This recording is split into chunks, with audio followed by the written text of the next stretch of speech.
Hello everyone. आज की इस वीडियो में हम डिस्कस करेंगे कि मैकआउट सिविल फोर्थ सेमेस्टर में कौन कौन से सब्जेक्ट्स हमारे सिलेबस के अंदर है और उनको कौन से अप्रोच से हमको पढ़ना है। ठीक है, तो पहले ही हम एक चीज़ बता देते हैं कि क्रेडिट पॉइंट्स का जो है उसका क्या मतलब है। कि सब्जेक्ट्स के पास में जो क्रेडिट लिखा है 2, 3, 4, ठीक है, 1, 0, ये सब क्रेडिट पॉइंट्स का क्या मतलब है ये पहले हम समझ लेते हैं। क्रेडिट पॉइंट्स मतलब उस सब्जेक्ट्स आपका सेमेस्टर में कितना इम्पोर्टेंट है। कैसे आप समझ सकते हो कि एग्ज़ाम में अगर आपको 5, 6, 7, 8, 9 इस बीच में जो 5, 6, 7, 8, 9 आपको जो पॉइंट मिलता है ना, क्रेडिट पॉइंट जो मिलता है आपको मार्क्स के अकॉर्डिंग, अगर 40 के 50 के बीच में है, 40 से 50 के बीच में है तो आपका 5 पॉइंट्स मिलेगा, 50 से 60 के बीच में है तो आपको 6 पॉइंट मिलेगा। तो ऐसे ऐसे जो होता है ना मार्क्स 100 के अंदर टोटल हिसाब में, तो उसके साथ अगर 2 क्रेडिटेड सब्जेक्ट है तो 2 से मल्टीप्लाई होगा, अगर 3 क्रेडिटेड सब्जेक्ट्स है तो 3 से मल्टीप्लाई होगा। लैब जो देख सकते हो कि 1 क्रेडिटेड है तो 1 से मल्टीप्लाई होगा। तो आप समझ सकते हो कि लैब उतना इंपॉर्टेंट नहीं है, बट लैब आपका इंपॉर्टेंट बन जाता है तब जब आपको एक अच्छा खासा SGPA आप चाहते हो कि आप अचीव कर सकते हो। ठीक है, तो उस समय आपका लैब सब्जेक्ट इम्पॉर्टेंट हो जाता है। कैसे? आप अगर प्रैक्टिकल एग्जाम्स में तो आप जानते हो कि मार्क्स स्कोर करना उतना टफ नहीं है, मतलब थियोरी में आपको पढ़ना पड़ेगा, उनको याद रखना है और एग्ज़ाम में उसको आपको इम्प्लीमेंट भी करके आना है। बट लैब में उतना प्रॉब्लम नहीं है, आप अगर रेगुलरिटी मेंटेन करके लैब में जाओगे, ठीक है, तो भी आपका पूरा पूरा जो है, मतलब एक अच्छा खासा मार्क्स तो आपको मिल जाएगा, 8, 9, 10 पॉइंट्स भी आपको मिल सकता है। ठीक है, तो उसमें मार्क्स स्कोर करना आपके लिए इजी है। ठीक है, तो लैब की बात हम लोगों को क्लियर हो गया कि लैब में अगर हम लोगों का अटेंडेंस अच्छा रहेगा तो लैब्स में हम एक अच्छा पॉइंट स्कोर कर सकते हैं। ठीक है, तो अब हम बात करते हैं कि हमारा जो थियोरी सब्जेक्ट्स है उसको कैसे पढ़ना है और उस सब्जेक्ट्स को कैसे आपको इम्पोर्टेंस देना है, कौन कौन से मॉड्यूल में कौन कौन से टॉपिक आपको अच्छे से पढ़ना होगा और उसको कौन से प्लेलिस्ट से आप पढ़ोगे, उसका नोट्स, उसका जो सजेशंस वगैरह आपको कहाँ से मिलेगा। ठीक है, तो ये सब चीज़ के ऊपर हम डिस्कस करेंगे। बट हमारा इस वीडियो के अंदर मोटिव यही रहेगा कि सिलेबस, एक ओवरऑल सिलेबस डिस्कशन। ठीक है, कि 7 आपका थियोरी सब्जेक्ट्स है, उसका हर एक सब्जेक्ट्स को पकड़ के हम एक कंप्लीट सिलेबस डिस्कशन आपसे कर देंगे कि कौन कौन से मॉड्यूल में कौन कौन से चीज़ आपको पढ़ना है, उसमें क्या क्या टॉपिक आपको कहाँ कहाँ से आप देख सकते हो। ठीक है, और उसका नोट्स आपको कहाँ से मिलेगा, ये सब हम डिस्कस करेंगे। ठीक है, तो हमारा पहले हम देखते हैं कि कितना सब्जेक्ट्स हम लोग के सेमेस्टर में है थियोरी सब्जेक्ट्स। ठीक है, तो पहले इंट्रोडक्शन टू फ्लूइड मैकेनिक्स। ठीक है, introduction to solid mechanics, soil mechanics 1, environmental engineering 1, surveying and geomatics, concrete technology, civil engineering, societal and global impact. ठीक है, इन 7 सब्जेक्ट्स को हमें डील करना है फोर्थ सेमेस्टर में। ठीक है, तो हम एक एक करके पूरा जो 7 सब्जेक्ट्स है उनका प्रॉपर सिलेबस डिस्कशन इस वीडियो के अंदर देखेंगे। ठीक है, तो अगर आप इस चैनल पे नए हो, ठीक है, तो आप इस चैनल को ज़रूर सब्सक्राइब कर देना। ठीक है, और साथ ही साथ इस एग्ज़ाम निंजा चैनल को आपके फ्रेंड्स के साथ भी शेयर कर देना। ठीक है, ताकि आपका बाकी फ्रेंड्स भी इस चैनल में हम जो कंटेंट प्रोवाइड करते हैं उससे हेल्प ले सके। ठीक है, और ग्रुप डिस्क्रिप्शन में एक व्हाट्सएप ग्रुप का लिंक भी डाला हुआ है, तो उस व्हाट्सएप ग्रुप से आपको पूरा का पूरा नोट्स, यूट्यूब प्लेलिस्ट का सजेशंस और साथ ही साथ लेटेस्ट वर्जन मैकआउट ऑर्गेनाइज़र भी आपको वहाँ से मिल जाएगा। ठीक है, मतलब समझ सकते हो कितना इंपॉर्टेंट है आप लोगों के सेमेस्टर के लिए। ठीक है, और इस वीडियो में हम लोग डिस्कस करेंगे कि सिलेबस में हर एक सब्जेक्ट का जो सिलेबस है उसको कैसे आप पढ़ेंगे, कैसे आपको इम्पोर्टेंस देना है, ये सब चीज़ हम सब्जेक्ट वाइज डिस्कस करेंगे। ठीक है, तो आप आराम से देखते जाइए वीडियो को बिना स्किप करते हुए। ठीक है, introduction to fluid mechanics, module 1, properties of fluids. ठीक है, तो प्रॉपर्टीज़ ऑफ फ्लूइड में क्या है, इस मॉड्यूल को पढ़ने से आपका फ्लूइड मैकेनिक्स का एक बेसिक कॉन्सेप्ट्स क्लियर हो जाएगा कि फ्लूइड का डेफिनेशंस क्या है, वो सॉलिड से कैसे डिफर करते हैं, ठीक है। और सबसे इंपॉर्टेंट जो चीज़ है, यूनिट कन्वर्सन एंड फार्मूला, ठीक है।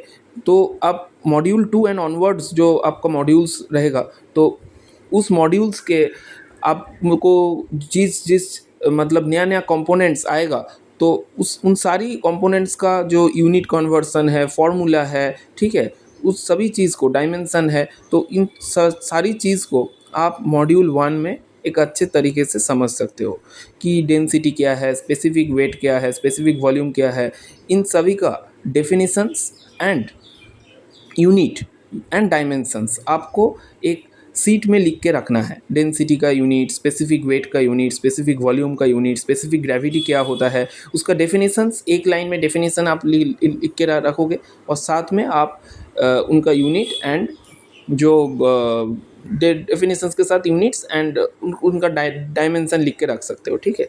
तो उसके साथ साथ viscosity, compressibility, vapour pressure, surface tension and capillarity क्या क्या होता है, साथ में यूनिट्स एंड डायमेंशंस आप लिख के रखोगे, ठीक है।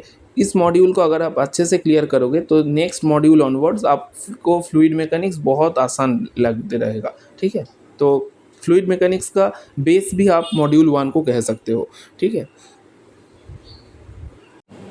मॉड्यूल 2 फ्लूइड स्टैटिक्स, ठीक है। तो मॉड्यूल 2 में आपको प्रेशर के डेफिनेशन पढ़ना है। कॉम्प्रेसिबल एंड इनकॉम्प्रेसिबल फ्लूइड्स में प्रेशर वेरिएशन कैसे कैसे होता है, ये आपको देखना है। और इस चैप्टर में जो सबसे इम्पॉर्टेंट है वो है मैनोमीटर्स, ठीक है। डिफरेंट टाइप्स का जो मैनोमीटर्स है, simple, inclined and inverted manometers, तो उस टॉपिक के ऊपर आपको न्यूमेरिकल्स भी प्रैक्टिस करना है, उसमें क्या क्या फार्मूला यूज़ हो रहा है, कि किन प्रिंसिपल के ऊपर वो काम कर रहा है, ठीक है। तो वो आपको पढ़ना है। और साथ ही साथ आपको देखना है कि सेंटर ऑफ प्रेशर क्या है। सेंटर ऑफ प्रेशर से बहुत ज़्यादा न्यूमेरिकल्स आते हैं। Fluid statics is most important module for numericals, ठीक है, ये आप समझ सकते हो।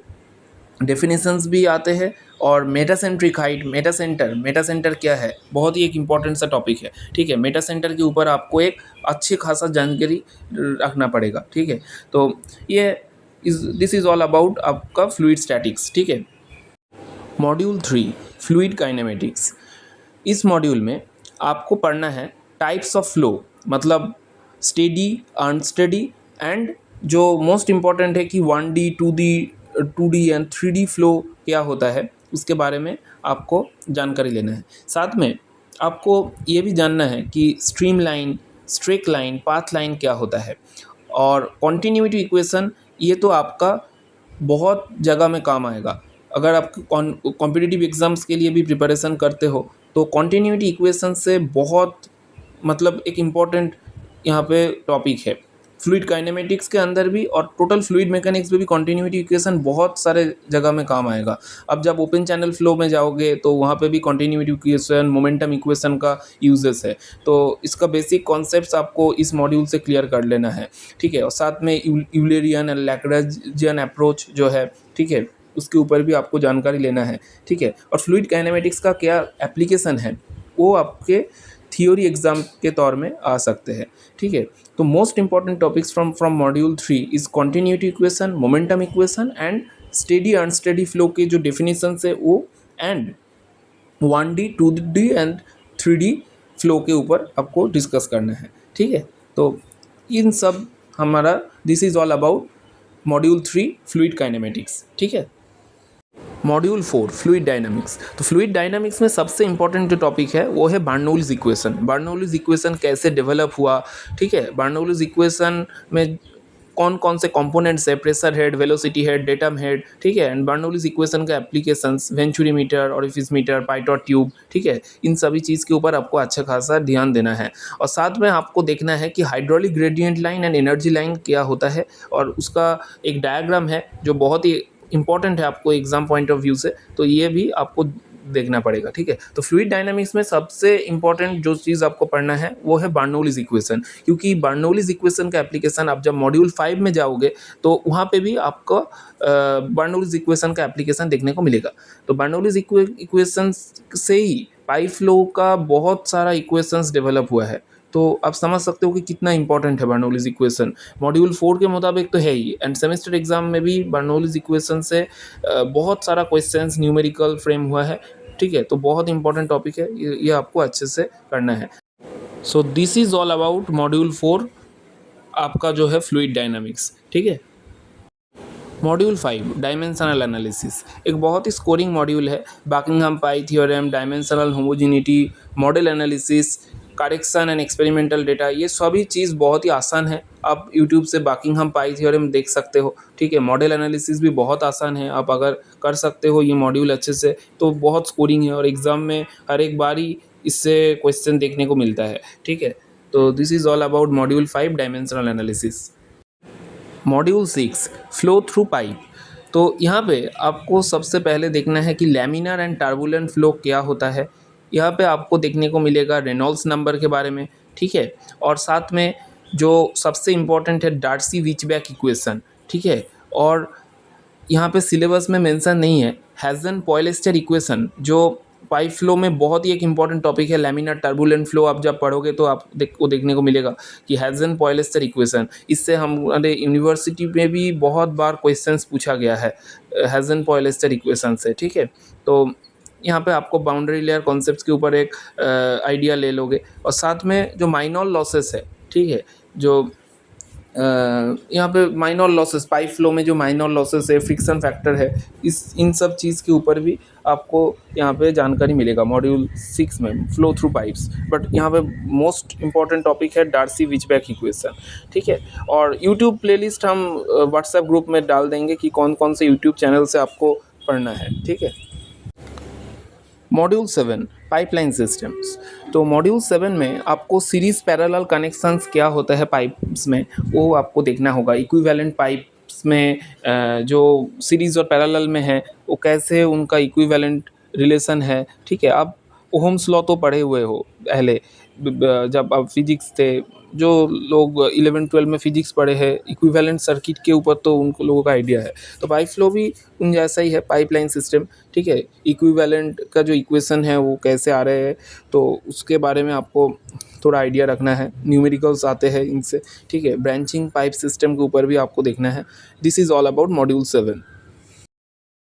और लास्ट मॉड्यूल है मॉड्यूल 8 हाइड्रोलिक मशीन्स। तो हाइड्रोलिक मशीन्स मैकेनिकल इंजीनियरिंग का पार्ट है, ठीक है। हमारा सिविल इंजीनियरिंग में भी थोड़ा लास्ट में है हाइड्रोलिक मशीन्स, तो उतना इम्पोर्टेंट आप लोगों के लिए नहीं है हाइड्रोलिक मशीन्स, बट फिर भी आप अगर समझते हो कि ये मॉड्यूल्स आपको एम्फसाइज देना है, मतलब कुछ कुछ मशीन्स का जो डायग्राम है उसको लेकर यहाँ पे क्वेश्चंस आते हैं, ठीक है। तो मशीन्स के ऊपर आप थोड़ा जानकारी ले सकते हो, बट हाइड्रोलिक मशीन से एक बहुत बड़ा मतलब मान सकते हो कि मॉड्यूल है। तो अगर हम आप बाकी मॉड्यूल्स को अच्छे से कर सकते हो तो वो भी बेहतर है। हाइड्रोलिक मशीन्स अगर आपको आसान लगे, आप अगर पढ़ सकते हो तो बेहतर है। हम प्लेलिस्ट यूट्यूब का जो प्लेलिस्ट है वो हम ग्रुप में दे देंगे, आप वहाँ से देख सकते हो, ठीक है।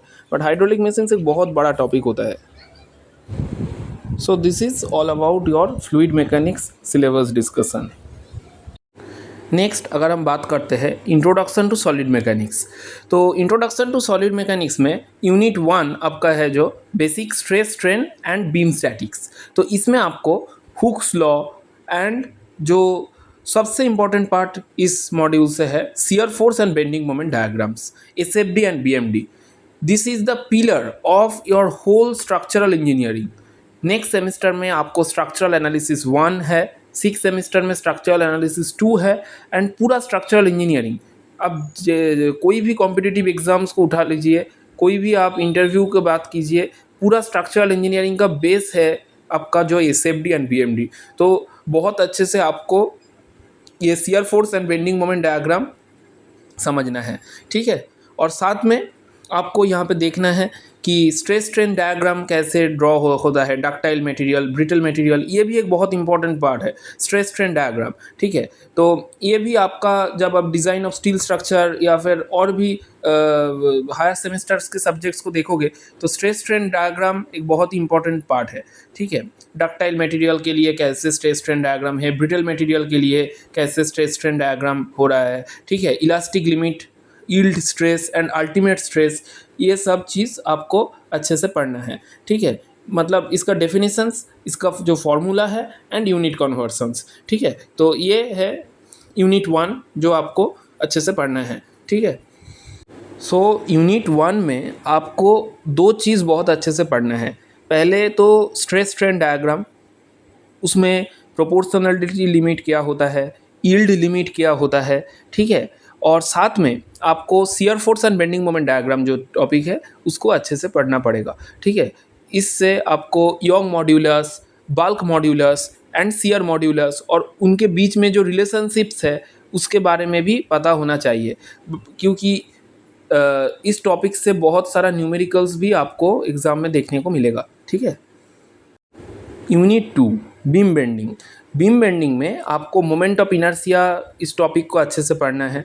उसके बाद शियर स्ट्रेस, बेंडिंग स्ट्रेस, ये सब चीज़ जो है इसको अच्छे से पढ़ना है और स्टैंडर्ड रिजल्ट्स भी आपको इसमें याद रखना है, ठीक है। कि शियर स्ट्रेस डिस्ट्रीब्यूशन डायग्राम कैसे ड्रॉ हो रहा है, बेंडिंग स्ट्रेस डिस्ट्रीब्यूशन डायग्राम कैसे ड्रॉ हो रहा है, और साथ में यहाँ पे एक बहुत ही इम्पॉर्टेंट सा चीज़ है, वो है बेंडिंग स्ट्रेस डिस्ट्रीब्यूशन में जो एक रिलेशन है, M by I is equal to E by R is equal to Y by R, ठीक है। तो इस इक्वेशंस को भी याद रखना पड़ेगा। इस इक्वेशन से बहुत ज़्यादा न्यूमेरिकल्स भी आता है और साथ में इस इक्वेशन को आपको प्रूफ करने के लिए भी एग्ज़ाम में बोल सकता है, ठीक है। तो normal stress and shear stress distribution आपको बहुत अच्छे से पढ़ना है।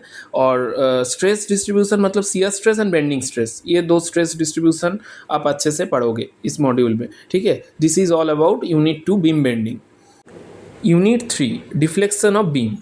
तो डिफ्लेक्शन ऑफ बीम में आपको मोमेंट कर्वेचर रिलेशनशिप अच्छे से याद रखना है। जैसे कि हमने पिछले मॉड्यूल में भी बोला था, M by I is equal to sigma by Y is equal to E by R. ये जो रिलेशनशिप है बहुत ही इंपॉर्टेंट सा रिलेशनशिप है और इससे आपका न्यूमेरिकल्स और जो प्रूफ्स रहेगा इस मॉड्यूल में वो बहुत काम आएगा। उस साथ में बीम डिफ्लेक्शन मेथड्स जो है, डबल इंटीग्रेशन मेथड, ठीक है, जो आपका डिफ्लेक्शन का जो जनरल इक्वेशंस है उसको याद रखना है।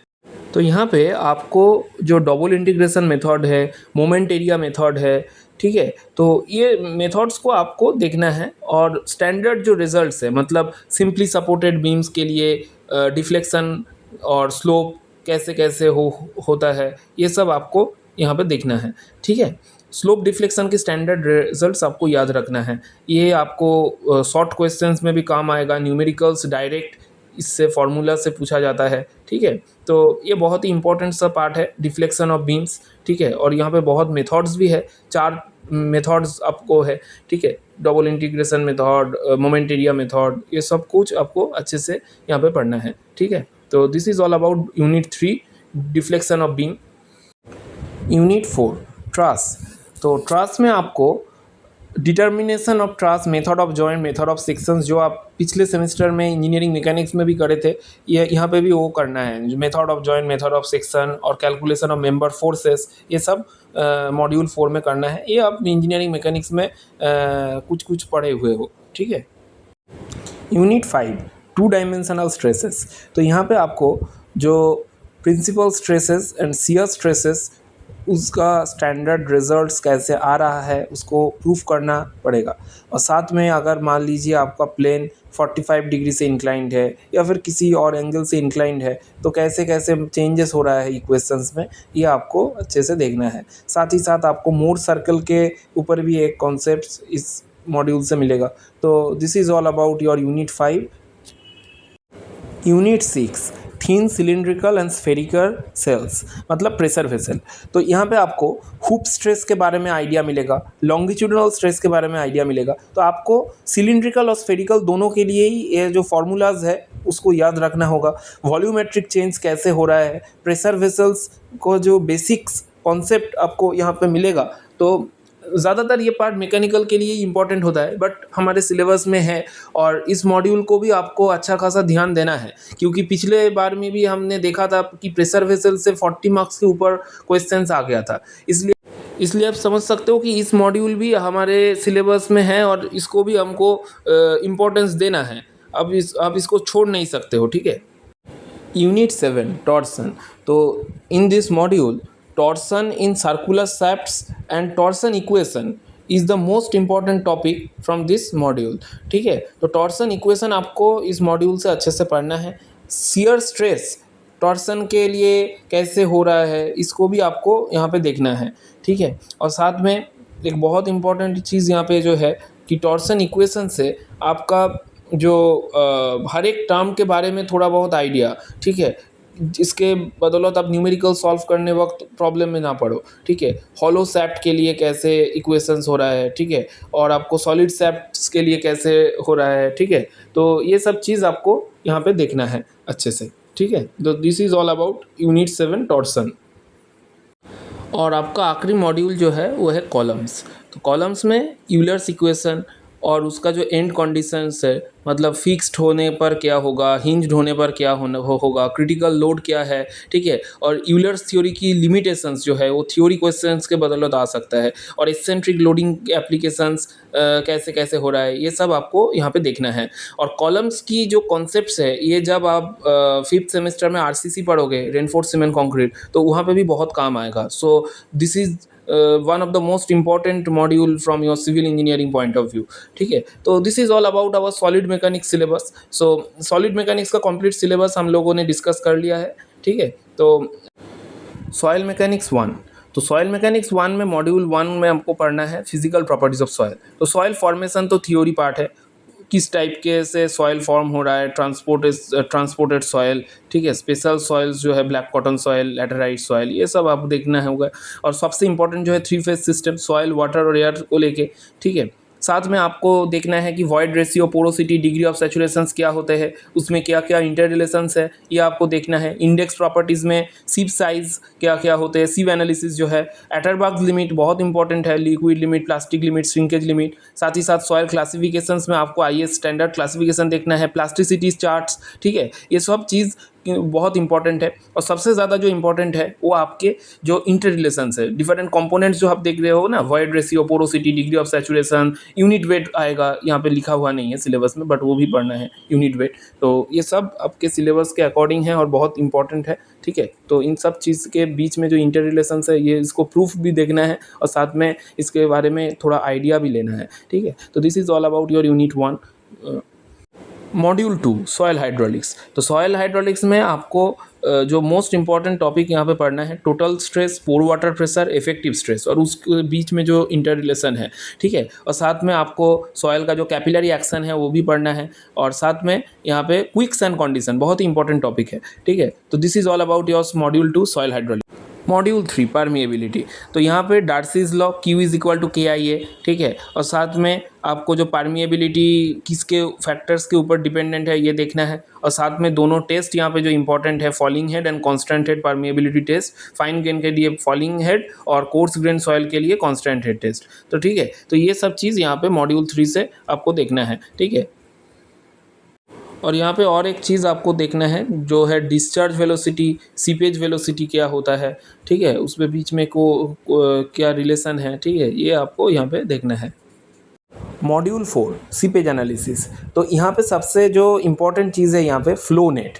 तो फ्लो नेट कैसे बनता है, फ्लो लाइंस और इक्विपोटेंशियल लाइंस, यहाँ पे construction of flow net, discharge कैसे मेज़र करते हैं फ्लो नेट से। ठीक है, ये बहुत इंपॉर्टेंट है। सीपेज कैलकुलेशन, यहाँ पे फ्लो नेट से आपको सीपेज कैसे कैलकुलेट होता है। ठीक है, और बहुत सारे एप्लीकेशंस क्या क्या होता है, हाइड्रोलिक ग्रेडियंट का जो फॉर्मूला है, सीपेज वेलोसिटी। ठीक है, और यहाँ पे कुछ कुछ यूजेस है सीपेज एनालिसिस में, डिज़ाइन ऑफ फिल्टर्स में यूज़ होता है, डैम्स के स्टेबिलिटी चेकिंग में यूज़ होता है। तो ये सीपेज एनालिसिस से मेनली फ्लो नेट और equipotential line and flow lines के बारे में ही आपको ज़्यादा से जानकारी लेना है, और साथ में यहाँ पे एक लैप्लास का जो इक्वेशन है, ठीक है, तो वो भी आप देख सकते हो, but mainly flow net and equipotential line, this is the most important part from the seepage analysis. Module 5 stress distribution in soil.